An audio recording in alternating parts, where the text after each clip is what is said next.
ৰাজ্যৰ আত্মসহায়ক গোটৰ সদস্যসকলক আমি 4 লানি সাৰ্ভে কৰাৰ পিছত কাৰোবাৰ 3টা সন্তানত আছে নে তাতকৈ বেছি আছে বিভিন্ন সাৰ্ভে কৰাৰ পিছত আমি 31 লাখ মহিলা প্ৰথম পৰ্যায়ত এই আঁচনিখনৰ বাবে উপযুক্ত বুলি আমি ইনফৰমেশন বা আমি তথ্য কালেক্ট কৰিছো কিন্তু অসম চৰকাৰে 27 লাখ মহিলা এই আঁচনিখনৰ সুবিধা দিব আমাৰ বাজেট অনুসৰি কাৰণ আমি যদিও 30 লাখ মহিলাই পাস কৰিছে আমি 27 লাখ মহিলাকে এই আঁচনিৰ সুবিধা দিব পাৰিম সেইবাবে অহা কেইটামান দিনত ব্লক পৰ্যায় এই আঁচনিৰ চূড়ান্ত হিতাধিকাৰী নিৰ্বাচনৰ কাম আৰম্ভ হ'ব কেবিনেটে সিদ্ধান্ত গ্ৰহণ কৰিছে যে যিসকল মন্ত্ৰী বিধায়ক প্ৰাক্তন বিধায়কৰ পৰিয়াল তেওঁলোকে এই আঁচনিখনৰ সুবিধা নাপাব দ্বিতীয়তে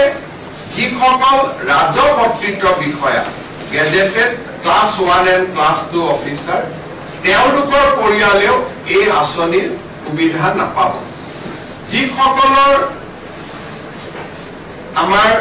মদৰ দোকানৰ লাইসেন্স আছে যিসকলৰ ঘৰত ব্যৱসায়িক ভিত্তিত ট্ৰাক্স আছে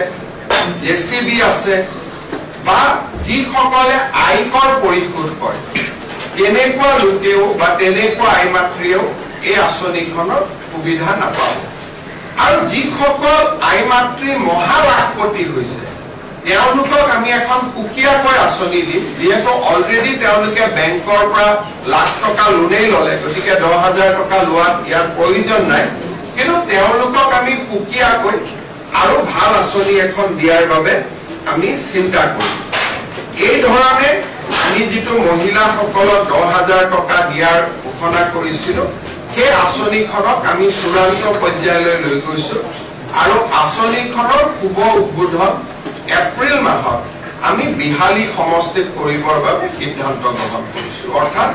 প্ৰথম বিহালীৰ আইমাত্ৰীসকলক এই টকা দি পেলাই এই আঁচনিখনৰ আমি শুভ উদ্বোধন কৰিম তাৰ পিছত প্ৰতিটো সমষ্টিতে একোখন মিটিং হৈ এই আঁচনিৰ টকা আমি সমষ্টি ভিত্তিক বিতৰণ কৰিম